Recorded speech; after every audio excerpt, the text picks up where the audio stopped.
Falcon 3.0. It's not a game about flying jets. It's a game about intelligent application of real-world tactics and skills in a harsh combat environment. It demands skill and discipline and a firm understanding of some combat axioms that have been learned the hard way over a lot of years. In the next hour, you'll be taking part in Fighter Air Combat Trainer, a series of lesson plans taught by a pro. They're designed to teach you how to maneuver your jet in a visual environment. So grab your manual and your joystick and pay attention to this guy.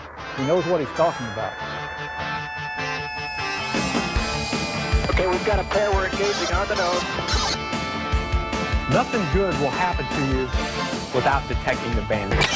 Okay, there's one to my right, one to my left. 4-0, Tally. I'm taking the guy on the left. Tally. Bandit turns, we got to solve our problem. Okay, looks like he's converting on us, 2-2. I got him off the left wing at 16,000. He's about 6 miles now, second left. When you're maneuvering on a guy, you want to push him away. Okay, heads up, 2-1, going, coming in, Jim. Taking him from the bottom. 2-1's no joy. There is no set situation that always is the same. Fox 2 kill on the high F-15 passing through west. Left-hand turn. 2-3, you got an F-15 on your tail. You're in a bad spot if you're not shooting something. Fox 2 on the F-15 in a right-hand turn, 15,000. Don't forget. Start thinking weapons. Start thinking shooting them and killing them. 2-1, you're cleared in. I just killed that guy. Okay, I got both on Eagles above each other. I'm on the high one, visual the F-16. Tracking, kill F-15, right turn. Bad. Spitfires, Sabres, Bud, Eagles, some of the greatest fighters of all time. They're all here under one roof at the United States Air Force Museum just outside Dayton, Ohio. Hi, I'm Colonel Phil Hanley, United States Air Force retired. It was my privilege to fly a few of these planes. Just what is it about these great fighters that makes them seem bigger than life? Is it their performance? The fact that they're powerful and maneuverable means they can put on a great air show, but so can a Pitts S-1. The difference is that the Pitts was built for that purpose. Fighters weren't. What fighters do in air shows are nothing more than byproducts of their mission. These are instruments of war built for the single purpose of destroying enemies and their equipment. A risky business, and therein lies their mystique. Today, Pete Benani, who's a current F-16 IP and weapons officer, is going to talk about a family of maneuvers for 1v1 aerial combat. In today's lexicon, they're called basic fighter maneuvers, or BFM. In the past, they're known as dogfighting techniques. But regardless what you call them, they're as applicable to the old Sopwith Camel that sits in that building as they are this F-16 that Pete flies for the Virginia Air Guard. They're the blocking and tackling of aerial combat. And in the fighter game, if you can't fly good BFM, you'll never amount to a hill of beans.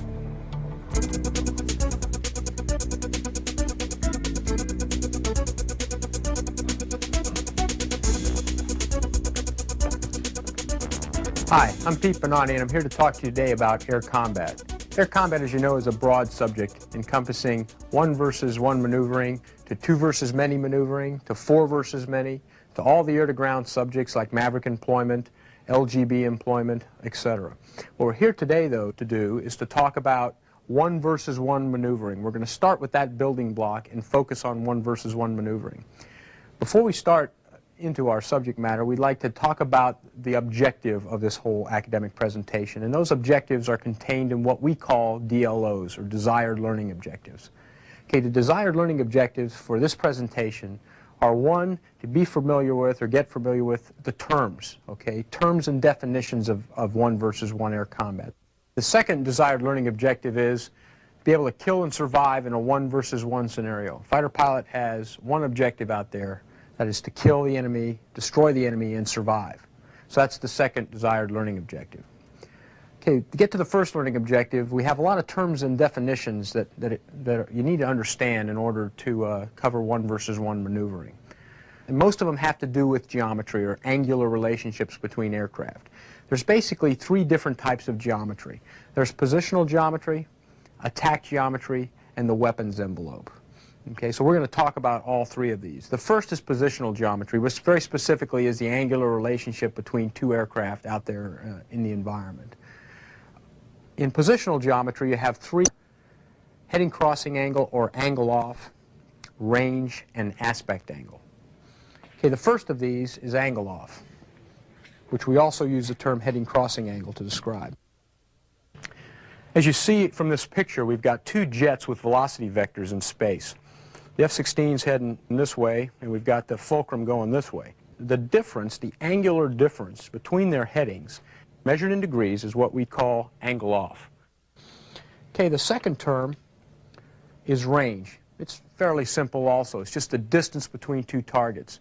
Normally fighter pilots talk in range in terms of nautical miles, okay, which is 6,000 feet. So it's outside of 6,000 feet, you talk nautical miles in tenths. Inside 6,000 feet, you talk in terms of feet. So for range, it's just, again, the straight line measurement distance between two aircraft here. The next term for positional geometry is aspect angle. To define it simply, aspect angle is a measure from the target's tail to your aircraft. So in this particular picture, the first scene, okay, from the target's tail to your jet, that's 0 aspect. If you're out in front on the nose of the Bandit, that would be 180 degrees of aspect. Out here, this is 45 degrees right aspect. Aspect is independent of heading, and that's what gets confusing to guys. It has nothing to do with aircraft heading. So this guy could be heading in any direction. At that particular instant in time, he would be at 45 degrees right aspect. The reason aspect is useful because if you know range and you know aspect, then you also know your displacement from the target, okay, which is going to be important as we're going to talk about soon. The next type of geometry we're going to talk about is attack geometry. Attack geometry is a pursuit course that you take when you start behind the Bandit and start an attack. Okay, you have 3 different options you can take as you attack a target. You can go lag pursuit, or put your nose behind the Bandit. You can go pure pursuit, put your nose on the Bandit, or you can go lead pursuit, put your nose out in front of the Bandit. Here's a Falcon scene of a lag pursuit course. As you can see, the flight path marker, or the velocity vector of the aircraft through the sky, is behind this turning Bandit. So this is a lag pursuit course. The next pursuit option is pure pursuit, and that's when you point directly at the target. Okay, if you put your flight path marker on the target or near him, okay, that's pure pursuit. And here's a Falcon scene of pure pursuit.